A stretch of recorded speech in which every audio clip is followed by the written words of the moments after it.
what's been going on in the race so far. We're into the last hour of the race, and with a 62-car grid that blasted into life at 4 p.m. yesterday. Mark Goossens, the early race leader, until he was attacked by his teammate Ludovic Sunier at the bus stop. Sunier trying to get past Peter Cox. He did that perfectly.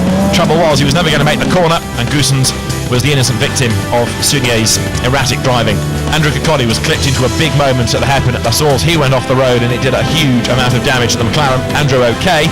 Then Thomas Jaeger was assaulted by Stefan Ortelli, and although the Mercedes was tagged into a spin, the Audi continued. It was the Audi that came off worse. The front damage ultimately brought the car into the pit lane for over half an hour. Nikimar Malhos, Philippe Dumas, earlier on in the day, he was saying just to get to the finish now is a real bonus, because they've never done a race of this length. The team, each hour is completed, it's another learning element for them. Stefan Ortelli there talking to Wolfgang Ulrich, and the car that Stefan Ortelli drives, number 32, with Filipe Albuquerque at the wheel now. As I say, it's on the same lap as the Mercedes we've been looking at. It's within a minute then, and is lapping quicker, so the gap is coming down and down between third and fourth. Now there you can see the 32 Audi dropping downhill towards Pouan. Filipe Albuquerque doing a very good job here, and the car, which was way down in 22nd place yesterday evening after the time was lost, has battled back. He can't really make up the lost laps, but it is gaining places. It's 12 laps off the lead car, the sister car, but a podium for both of the Belgian Audi Club entries, TWRT, would be a great result. Bert Langin, I think, has done his stint now, so it's going to be Filipe Albuquerque possibly to even bring the car to the end. Stefan Ortelli may get one more stint out of it, but Bert Langin has been in the media centre for a little while, talking to the Belgian journalists. It's not looking like a man that's eager to get back into the car. Past one of the many stricken cars around the circuit comes now Filipe Albuquerque, goes past Mike Parisi's Mercedes, and Filipe, who raced in Formula Renault 2 litre and 3.5, race of Champions winner. He's raced in Superstars, in A1 GP, and first came into GT racing 2 years ago with one of these Audis in the Italian Championship, and goes very well indeed. And he, Stefan Ortelli and Bert Langin make a very good combination of drivers. Now, the last lap the car did was a 2:23.8. Across the line has just gone Thomas Jaeger, and he now is doing 2:23s. This is the Mercedes you're looking at place, only if others have problems, because it's 8 laps down on the second place at BMW. But for this to get a podium, it would be a great result. Now, it has got itself clear for the moment at least of Filipe Albuquerque in number 32 Audi.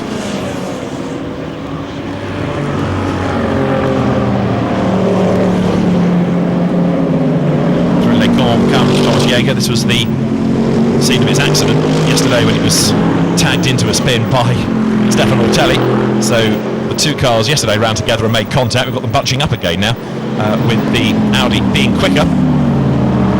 Is it rather inevitable therefore, but 32's going to catch? Well, not now, because on this lap it's just come into the pit lane, so that takes some of the pressure off the Mercedes team for the moment. Filipe Albuquerque then down the pit road. Is he going to stay in the car, or is that going to be handed back now to Stefan Ortelli?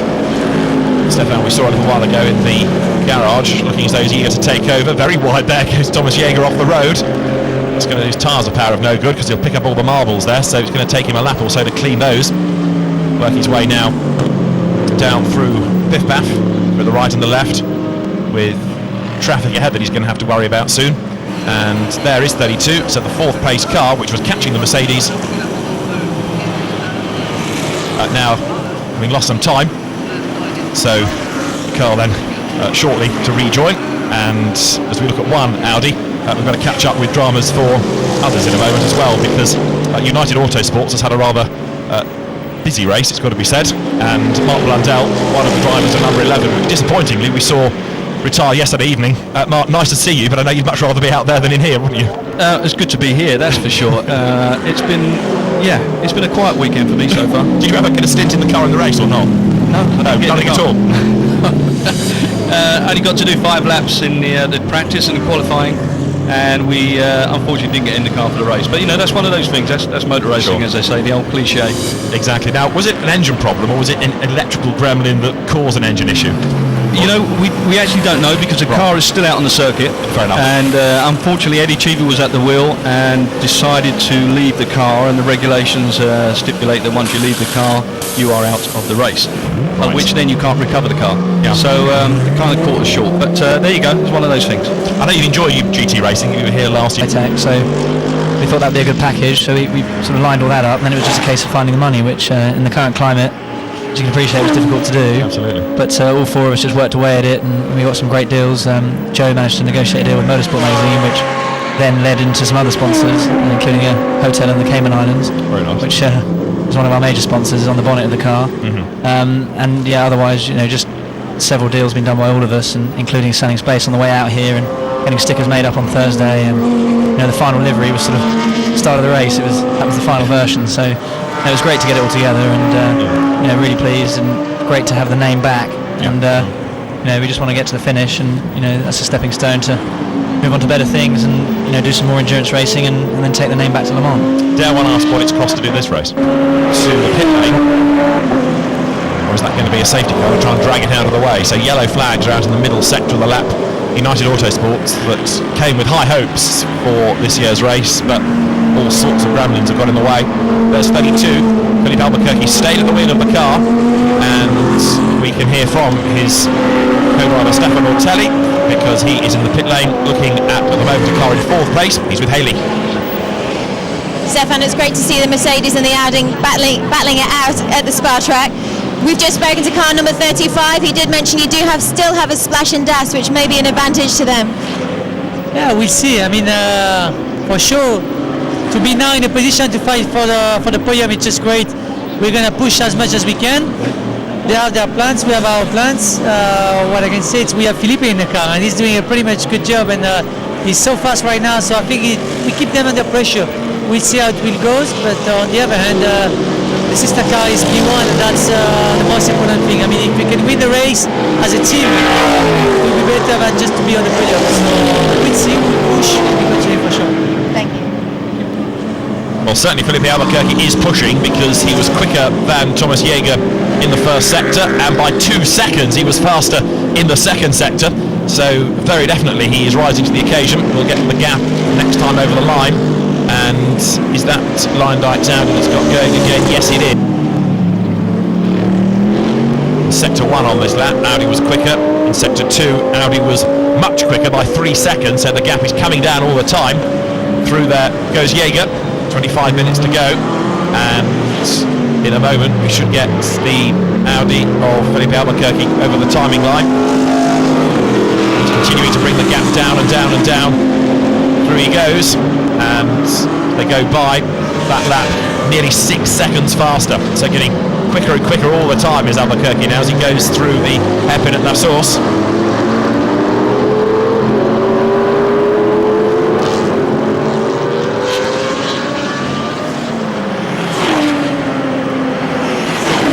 Albuquerque being held up a little bit in traffic as he goes up through Radion. So Thomas Jaeger heads up towards the chicane at Bécon, the gap down to 15.9 seconds now. So it's on this, isn't it? So Filipe Albuquerque is going to be able to catch, I think, before he needs to worry about a pit stop. But if he does have to refuel, that's going to cost him the time. It'll give the place back again to the Mercedes if that doesn't have to stop. The team manager of car 12 now, having to go and see the race director, I suspect to be given a ticking off for the way that Arie Luyendyk pitted and parked, really, or pitted and expired, which wasn't great news. So the car's out of the way, but I think the United Autosports team are going to be told, tell your driver not to do that again if he's got a car that is that slow. He can't block up the pit entry lane. Wide over the curb coming out of Pouin again goes Thomas Jaeger in sector 1. He only lost a 10th, in fact, against Albuquerque, but it's over the cumulative lap that we need to see how this gap is faring. 15.9 seconds it was. Filipe Albuquerque continuing to hustle on, but if he's only gaining a 10, that's not enough. He needs a lot more than that. Those he comes out of the piff path now, 23.5 minutes of the race to go, and with the WRT Audi leading by 2 laps over the Team Schubert BMW, that looks resolved, but third place still up for grabs. Fifth is position. The Lotus of the Mansells and Eduardo Piscopo had an oil leak that became a big fire and put them out of the race. The gap is down to 11.2 seconds now between third and fourth places. Thomas Jaeger to Filipe Albuquerque as he comes now there, the Portuguese driver up towards Lecombe, and they've moved themselves on track there, as you can see, ahead of the second place BMW. Edward Sandstrom, I think now is just making sure that gets to the flag. Albuquerque though is still pushing on, 3/10 quicker in sector 1. There you can see the surviving Vita 4-1 Ferrari I was talking about, running in the different colour scheme. So red and black, not turquoise and black, which is the normal Vita foam, now Vita 4-1 colour scheme. And Frank Ekela, who is a regular Vita 4-1 driver, being joined by from Scuderia Vittoria, Matteo Bobbi and Giacomo Petrovelli. They've worked well together as a combination of drivers. And although they had a stop-go penalty for using non-regulation tyres, non-marked tyres 2 or 3 hours ago, the car's still going well, running in now 5th place, Giacomo Petrovelli at the wheel. Thomas Jaeger in the meantime in the first sector of the lap was over a second slower than was Filipe Albuquerque, so the gap continues to come down and down. You can see there the Audi chasing on in 4th place at the moment, but 3rd could be on the cards here depending on whether they are going to need to have another stop for some fuel. It'll only be a splash and dash, but it will cost time, particularly with the pit lane speed limit having to be adhered to, and when it's a long pit lane, over a kilometre in length at Spa with the 2 pits combined, then it's certainly going to go against the number 32 Audi. To the bus stop comes Thomas Jaeger. His last lap was a 2:28. Albuquerque's last lap was a 2:23. So the gap has gone from 15 seconds down to 11. And up over the line now goes Jaeger, another lap in the 2:28s. And Albuquerque a 2:21. So the gap from 11.2 to 4.8 seconds now. Over the line they both go out of La Source, so this is the battle to look for now for the last podium place, and of course not just for an overall podium, but 3rd within the Pro Cup as well. 5th, another of the Pro Cup cars you're looking at, Giacomo Petrovelli's Ferrari. Car climbs up through Radion. Thomas Jaeger flashing the headlights at the Ferrari up the road to say, I need to get past you, I'm in a bit of a hurry here. And the Black Falcon team looking on, hoping that that car's going to be able to hang on to 3rd place. It won't be able to do so on pace, but it might be able to on its fuel efficiency. We heard Stefan Lemray talking about the fact that they thought the Audi would need to make another pit stop. Well, does the Mercedes? Can it go to the end on the fuel? Albuquerque flashing his lights as he comes towards Bruxelles here. The car he's flashing his lights at is the one that he's chasing. So it's going to be a genuine battle for 3rd place this when they get themselves together, and it won't be long before the 2 cars are together.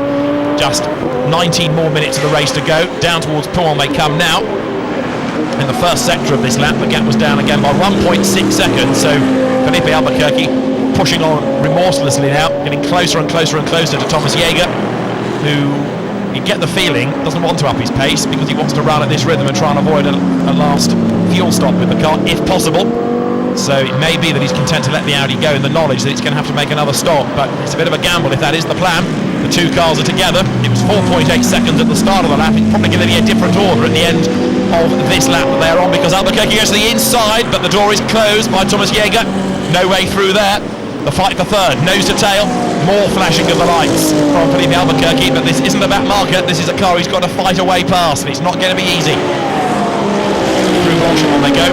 You can see all the rubber by the side of the road, all the marbles there, ready to catch you out if you do run wide. Jaeger runs over the curb, and he's having to put up a really spirited defence now. Filipe Albuquerque looking for a way by. Jaeger defends. Albuquerque still busy flashing his headlights, but he's going to have to work for this. Can't expect the car to get out of the way, and he does indeed pit, so that is going to widen the gap. And with 18 minutes to go, does that take the pressure off Black Falcon Racing? They think it does. They reckon that's the place given to them.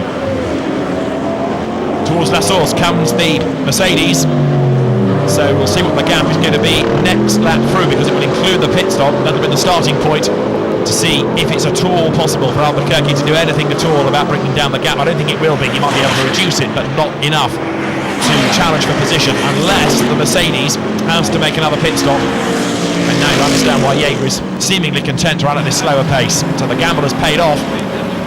Albuquerque pits. Fuel put into the car.